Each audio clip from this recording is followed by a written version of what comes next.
श्री शिवाय नमस्तुभ्यम। हर हर महादेव। आप सभी भक्तों को सादर प्रणाम। आप सभी भक्तों का दिन शुभ एवं मंगलमय हो। आज सावन मास का दूसरा सोमवार है। आज दिनांक 21 जुलाई और आज भगवान शिव की पूजा करने के लिए प्रदोष काल का समय रहेगा शाम 6:24 से शाम 7:54 तक। आज श्रावण मास का दूसरा सोमवार है। वह पावन दिवस जब संपूर्ण ब्रह्मांड भोलेनाथ की भक्ति में लीन हो जाता है। यह वही मास है जब स्वयं भगवान विष्णु भी योग निद्रा में होते हैं और जगत आधारक शिव ही सृष्टि के रक्षक के रूप में प्रतिष्ठित होते हैं। तो आइए श्रोताओं, आज सोमवार व्रत की कथा से पहले हम सभी भगवान शिव का ध्यान करें। हे नीलकंठ, हे त्रिपुंडधारी, भस्म लेपित महादेव, आपकी जटाओं से बहती गंगा हमें पवित्र करे। आपका त्रिनेत्र हमारे अज्ञान का नाश करे और आपकी कृपा से हमारे हृदय में शिव तत्व जागे। हे माता पार्वती के प्रिय प्रभु, आज के इस शुभ सोमवार को हम आपके चरणों में अपना तन मन धन अर्पित करते हैं। हमारे जीवन में जो भी अशांति, कष्ट या भ्रम है उन्हें दूर करें। सभी श्रोताओं के घर परिवार में सुख, शांति, आरोग्यता और भक्ति बनी रहे। हे भोलेनाथ, जो भी इस कथा को श्रद्धा से सुने उनके जीवन में कभी अभाव न रहे। आपकी करुणा सब पर बनी रहे, यही हमारी विनम्र प्रार्थना है। आइए सावन मास के इस दूसरे सोमवार की पुण्यदायिनी कथा का श्रवण करते हैं।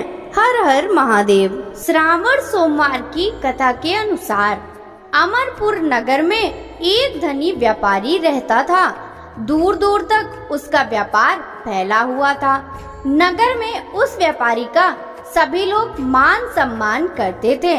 इतना सब कुछ होने पर भी वह व्यापारी अंतर्मन से बहुत दुखी था, क्योंकि उस व्यापारी का कोई पुत्र नहीं था।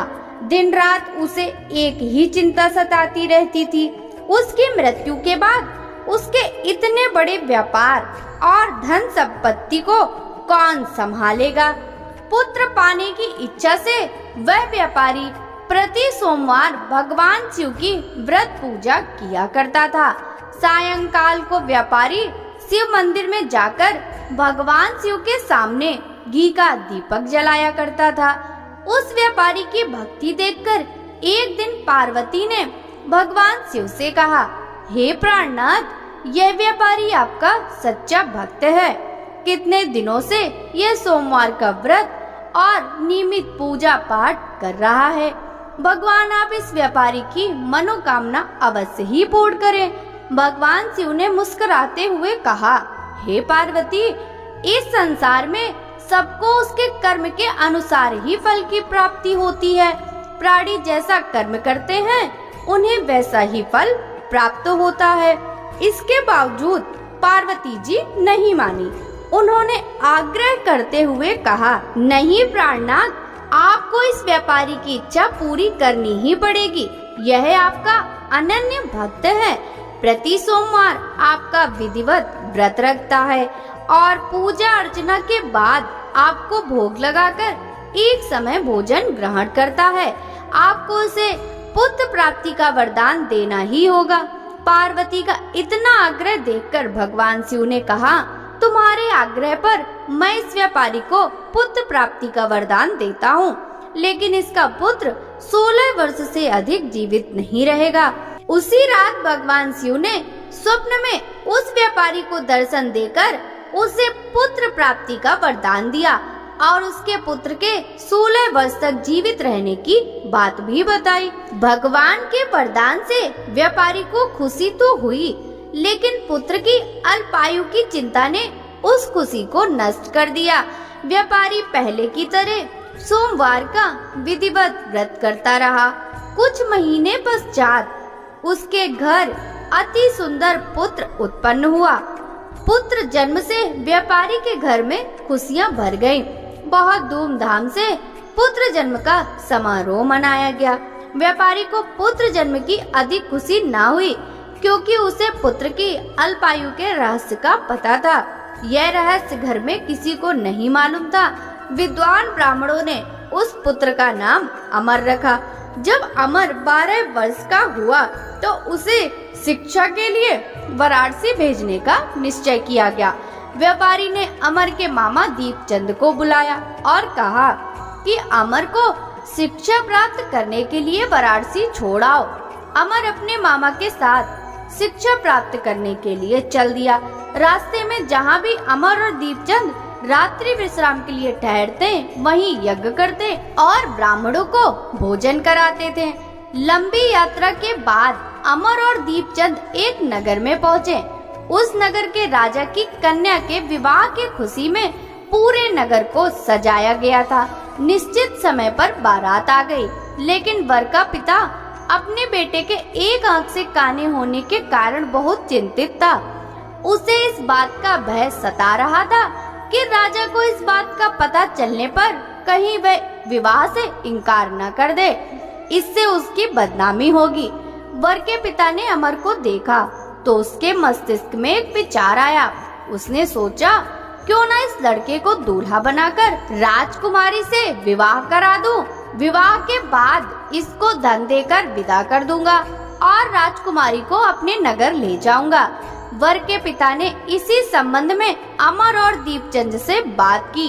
दीपचंद ने धन मिलने के लालच में वर के पिता की बात स्वीकार कर ली। अमर को दूल्हे के वस्त्र पहनाकर राजकुमारी चंद्रिका से विवाह करा दिया गया। राजा ने बहुत सा धन देकर राजकुमारी को विदा किया। अमर जब लौट रहा था तो सच नहीं छिपा सका। उसने राजकुमारी की ओढ़नी पर लिख दिया, राजकुमारी चंद्रिका, तुम्हारा विवाह तो मेरे साथ हुआ था। मैं तो वाराणसी में शिक्षा प्राप्त करने जा रहा हूँ। अब तुम्हें जिस नवयुवक की पत्नी बनना पड़ेगा वह कान्हा है। जब राजकुमारी ने अपनी ओढ़नी पर लिखा हुआ पढ़ा तो उसने काने लड़के के साथ जाने से इनकार कर दिया। राजा ने सब बातें जानकर राजकुमारी को महल में रख लिया। उधर अमर अपने मामा दीपचंद के साथ वाराणसी पहुंच गया। अमर ने गुरुकुल में पढ़ना शुरू कर दिया। जब अमर की आयु 16 वर्ष पूरी हुई तो उसने एक यज्ञ किया। यज्ञ की समाप्ति पर ब्राह्मणों को भोजन कराया और खूब अन्न वस्त्र दान किए। रात को अमर अपने शयन कक्ष में सो गया। शिव के वरदान के अनुसार शयनावस्था में ही अमर के प्राण पखेरु उड़ गए। सूर्योदय पर मामा अमर को मृत देखकर रोने पीटने लगा। आसपास के लोग भी एकत्र होकर दुख प्रकट करने लगे। मामा के रोने विलाप करने के स्वर समीप से गुजरते हुए भगवान शिव और माता पार्वती ने भी सुने। पार्वती जी ने भगवान से कहा, प्राणनाथ, मुझे इसके रोने के स्वर सहन नहीं हो रहे, आप इस व्यक्ति के कष्ट को दूर करें। भगवान शिव ने पार्वती के साथ अदृश्य रूप में समीप जाकर अमर को देखा तो पार्वती जी से बोले, पार्वती, यह तो उसी व्यापारी का पुत्र है। मैंने इसे 16 वर्ष की आयु का वरदान दिया था, इसकी आयु तो पूरी हो गई। पार्वती जी ने फिर भगवान शिव से निवेदन किया, हे प्राणनाथ, आप इस लड़के को जीवित करें, नहीं तो इसके माता पिता पुत्र की मृत्यु के कारण रो रो कर अपने प्राणों का त्याग कर देंगे। इस लड़के का पिता तो आपका परम भक्त है, वर्षों से सोमवार का व्रत करते हुए आपको भोग लगा रहा है। पार्वती के आग्रह करने पर भगवान शिव ने उस लड़के को जीवित होने का वरदान दिया और कुछ ही पल में वह जीवित होकर उठ बैठा। शिक्षा समाप्त करके अमर मामा के साथ अपने नगर की ओर चल दिया। दोनों चलते हुए उसी नगर में पहुँचे जहां अमर का विवाह हुआ था। उस नगर में भी अमर ने यज्ञ का आयोजन किया। समीप से गुजरते हुए नगर के राजा ने यज्ञ का आयोजन देखा। राजा ने अमर को तुरंत पहचान लिया। यज्ञ समाप्त होने पर राजा अमर और उसके मामा को महल में ले गया और कुछ दिन उन्हें महल में रखकर बहुत सा धन वस्त्र देकर राजकुमारी के साथ विदा किया। रास्ते में सुरक्षा के लिए बहुत से सैनिकों को भी साथ भेजा। दीपचंद ने नगर में पहुंचते ही एक दूत को घर भेजकर अपने आगमन की सूचना भेजी। अपने बेटे अमर के जीवित वापस लौटने की सूचना से व्यापारी बहुत प्रसन्न हुआ। व्यापारी ने अपने पत्नी के साथ स्वयं को एक कमरे में बंद कर रखा था। भूखे प्यासे रहकर व्यापारी और उसकी पत्नी बेटे की प्रतीक्षा कर रहे थे। उन्होंने प्रतिज्ञा कर रखी थी, यदि उन्हें अपने बेटे की मृत्यु का समाचार मिला तो वह दोनों ही अपने प्राण त्याग देंगे। व्यापारी अपनी पत्नी और मित्रों के साथ नगर के द्वार पर पहुंचा। अपने बेटे के विवाह का समाचार सुनकर पुत्रवधू राजकुमारी चंद्रिका को देखकर उसकी खुशी का ठिकाना न रहा। उसी रात भगवान शिव ने व्यापारी के स्वप्न में आकर कहा, हे श्रेष्ठी, मैंने तेरे सोमवार के व्रत करने और व्रत कथा सुनने से प्रसन्न होकर तेरे पुत्र को लंबी आयु प्रदान की है। व्यापारी बहुत प्रसन्न हुआ। सोमवार का व्रत करने से व्यापारी के घर में खुशियां लौट आईं। शास्त्रों में लिखा है कि जो स्त्री पुरुष सोमवार का विधिवत व्रत करते हैं और व्रत कथा सुनते हैं, उनकी सभी इच्छाएं पूरी होती हैं। भगवान शिव माता पार्वती ने जिस प्रकार व्यापारियों को खुशियां प्रदान करी, उसी प्रकार भगवान सभी को खुशियां प्रदान करें। प्रेम से बोलिए भगवान शिव शंकर की जय, माता पार्वती की जय। हे बोले शंकर, आज के इस पावन सोमवार को हमने आपकी कथा श्रद्धा से सुनी और व्रत का पालन करने का प्रयास किया। यदि हमारे मन, वचन या कर्म से कोई त्रुटि हो गई हो, कथा में कोई भूल हो गई हो, उच्चारण में कोई दोष रह गया हो, तो कृपया उसे अपनी करुणा से क्षमा करें। आपकी कृपा के बिना हम कुछ भी नहीं हैं। आप ही पालन करता है, आप ही त्राता है। हम सब आपके चरणों में नतमस्तक हैं। हे भोलेनाथ, जिन जिन भक्तों ने इस कथा को सुना, उन सबके घरों में सुख, शांति, संतान, आरोग्य और ऐश्वर्य बना रहे। भक्ति का दीपक कभी ना बुझे और जीवन भर आपका आशीर्वाद बना रहे। आइए प्रिय श्रोताओं, अब बहुत ही श्रद्धा और भक्ति के साथ भगवान शिव और देवी पार्वती के संवाद की पवित्र अमर कथा भी सुने। एक बार की बात है, देवर्षि नारद जी कैलाश पर्वत पर भोलेनाथ के दर्शनों के लिए पहुँचे। तो वहां जाकर उन्होंने देखा कि कैलाश पर्वत पर तो पार्वती माता अकेले ही बैठी हैं। वहां पर देवी पार्वती को देखकर वह उनके पास पहुंचे और फिर उन्हें प्रणाम करके उन्होंने नारायण नारायण कहा। तब माता पार्वती ने पूछा, कहिए देवर्षि, कैसे आना हुआ? सब कुशल मंगल तो है ना? तब देवर्षि नारद जी बोले, माता, मैं इधर से जा रहा था तो सोचा आपसे और भोलेनाथ से मिलता चलूं, पर भोलेनाथ तो कहीं दिखाई ही नहीं दे रहे। तब माता पार्वती बोली, उनके लिए कोई संदेश हो तो मुझे बता दो, वो अभी भ्रमण के लिए गए हैं। तब देवर्षि नारद ने माता पार्वती से कहा, माता, क्या आपको कभी भोलेनाथ ने अमर कथा सुनाई है? तब माता पार्वती कहने लगी, नहीं, मैंने तो कभी यह अमर कथा नहीं सुनी। नारद मुनि को अब अटखेलियां करने का एक विषय मिल गया। उन्होंने माता पार्वती से कहा कि माता, बाबा भोलेनाथ को अमर कथा का वरदान प्राप्त है।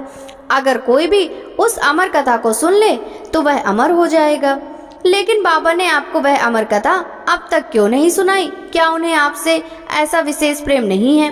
देवर्षि की यह बात माता पार्वती के हृदय को चुभ गई, किंतु वे अपने आप को संयमित करते हुए बोली, नहीं देवर्षि, ऐसी कोई बात नहीं। उन्होंने तो मुझसे कथा सुनने को कहा था, पर मैंने ही मना कर दिया था। अब इधर देवर्षि नारद माता पार्वती के मन में संशय डालकर चले गए और उधर जैसे ही भोलेनाथ कैलाश पर्वत पर वापस आए, तब माता पार्वती ने उनसे कहा, हे भोलेनाथ, आज तो मुझे आपसे अमर कथा सुननी है। तब भोलेनाथ बोले, देवी, यह अचानक आज आपको अमर कथा की याद कैसे आ गई?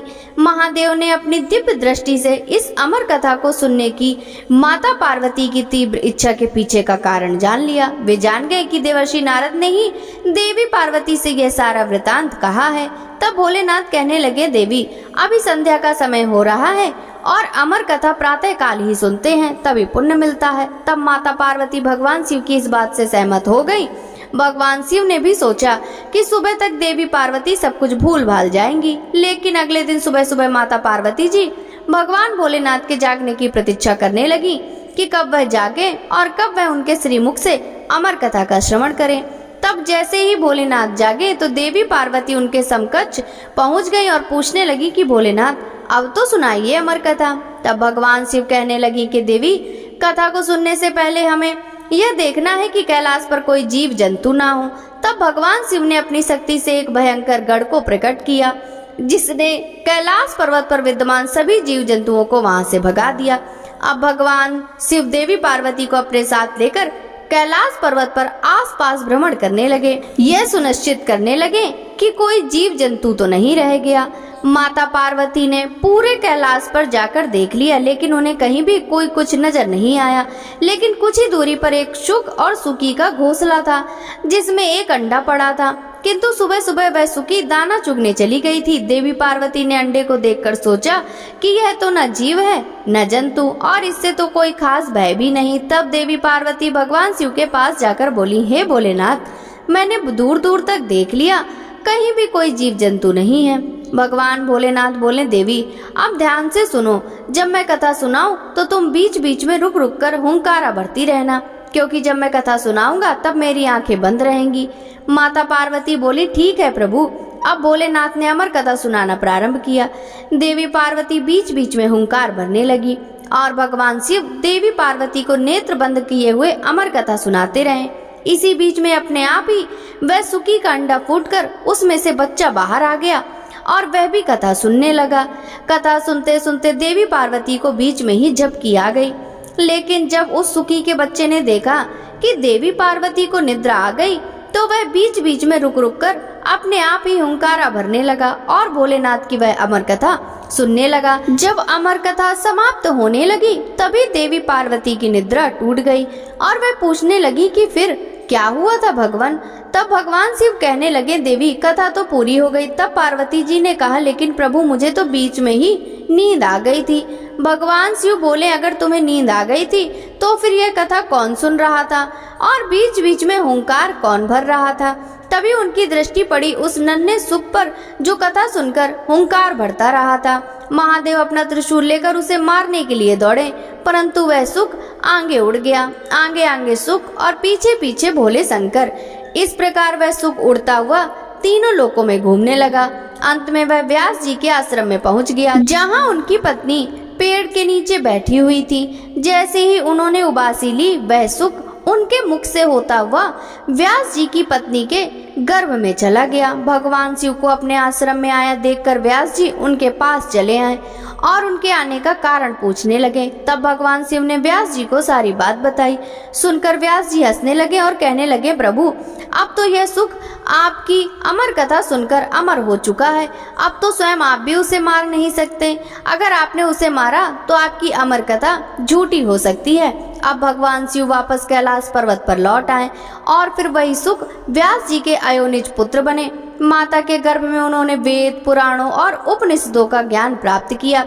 वह माता के गर्भ में 12 वर्षों तक रहे। तब व्यास जी ने दिव्य दृष्टि से उनसे पूछा कि पुत्र तुम बाहर क्यों नहीं आ रहे। तब वे कहने लगे कि माया के प्रभाव में मैं कहीं पड़ न जाऊं, इसलिए मैं बाहर नहीं आना चाहता। जब तक कि स्वयं श्री कृष्ण आकर मुझे आश्वासन ना दें, मैं तब तक बाहर नहीं आऊंगा। तब देवर्षि नारद जी के कहने पर भगवान श्री कृष्ण ने आकर उन्हें स्वयं आश्वासन दिया कि तुम्हें जन्म लेने के बाद भी मोह माया स्पर्श नहीं कर पाएगी। तब सुखदेव जी माता के गर्भ से बाहर आए और उन्होंने पिता से भागवत का पूरा ज्ञान प्राप्त किया। तो यह थी भगवान शिव की अमर कथा जो उन्होंने देवी पार्वती को सुनाई थी, जिसे एक सुख ने आत्मसात किया और वह अमर हो गया।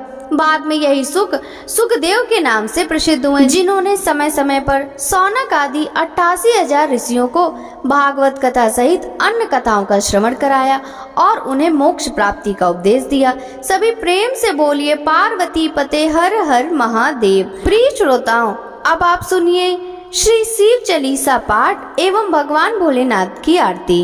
जय गणेश गिरजा सुवन मंगल मूल सुजान, कहत अयोध्या दास तुम देव अभय वरदान। जय गिरजापति दीन दयाला, सदा करत संतन प्रतिपाला। भाल चंद्रमा सोहत नीके, कानन कुंडल नाग फनी के। अंग गौर सिर गंग बहाए, मुंड माल तन चार लगाए। वस्त्र खाल बाघ अंबर सोहे, छवि को देख नाग मन मोहे। मैना मातु की हवे दुलारी, बाम अंग सोहत छवि न्यारी। कर त्रिशूल सोहत छवि भारी, करत सदा शत्रुन क्षयकारी। नंदी गढ़े सोहे तय कैसे, सागर मध्य कमल है जैसे। कार्तिक श्याम और गढ़ राऊ, या छवि को कही जात न काऊ। देवन जब ही जाय पुकारा, तब ही दुख प्रभु आप निवारा। किया उपद्रव तारक भारी, देवन सब मिले तुम ही जुहारी। तुरस्त सदासन आप पठायो, लव निमेष मह मारी गिरायो। आप जलंधर असुर सहारा, सुयस तुम्हार विदित संसारा। त्रिपुरासुर सन युद्ध मचाई, सबहि कृपा कर लीन बचाई। किया तपहि भागीरथ भारी, पूरब प्रतिज्ञा तासु पुरारी।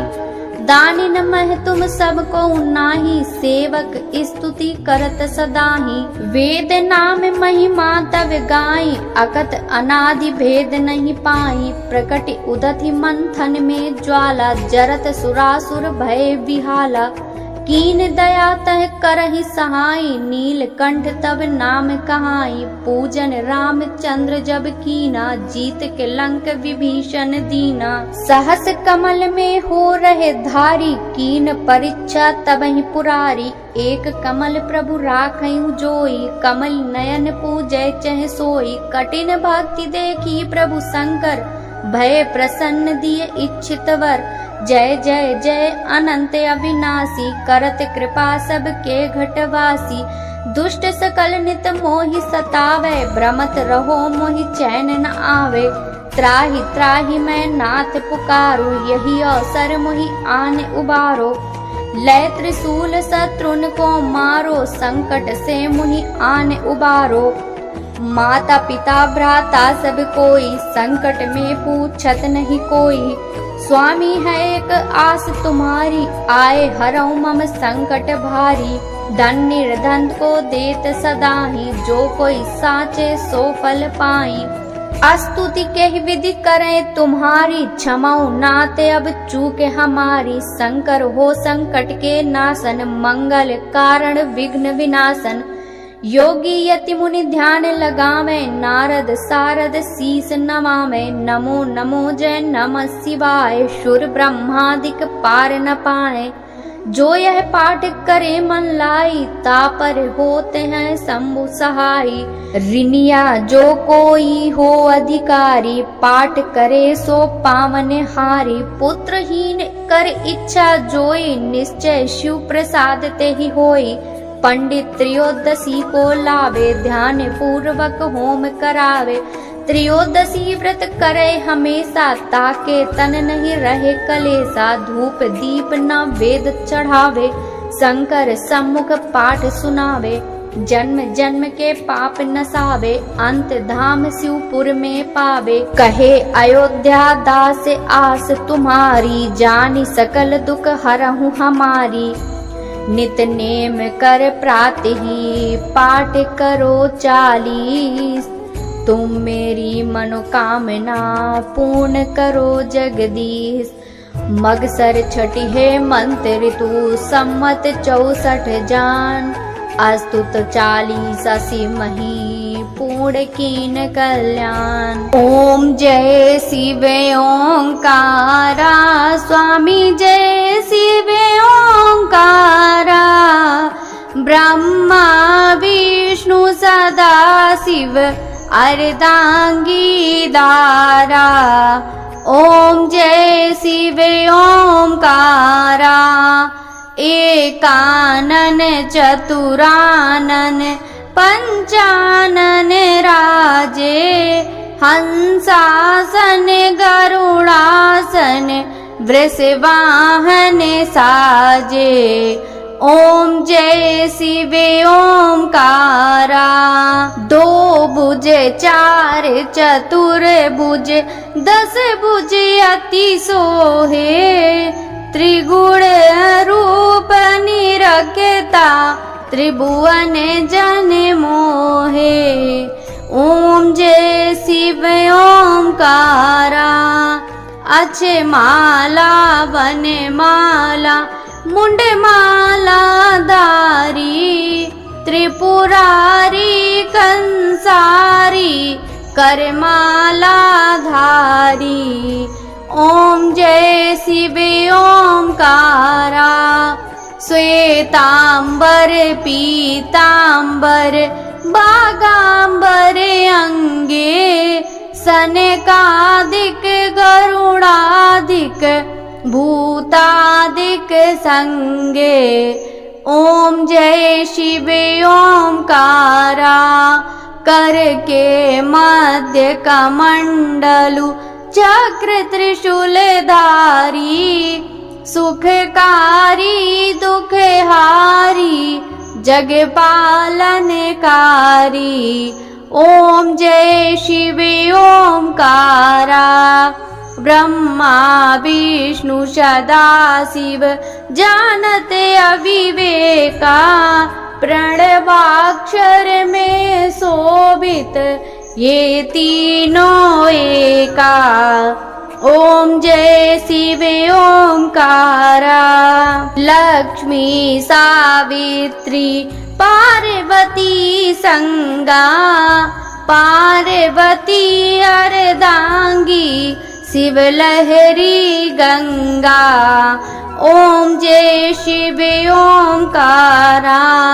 पर्वत सोहे पार्वती शंकर कैलासा बांग दतूर का भोजन बसमी में वासा। ओम जय शिव ओंकारा। जटा में गंग बहते हैं गल मुंडन माला शेष नांग लिपटावत ओढ़त मृग छाला। ओम जय शिव ओंकारा। काशी में विश्वनाथ विराजे नंदी ब्रह्मचारी नित्य उठ दर्शन पावत महिमाति भारी। ओम जय शिव ओंकारा। त्रिगुण स्वामी जी की आरती जो कोई नर गावे कहत शिवानंद स्वामी मन वांछित फल पावे। ओम जय शिव ओंकारा। स्वामी जय हर शिव ओंकारा। भगवान शिव जी की जय। भोलेनाथ भगवान की जय।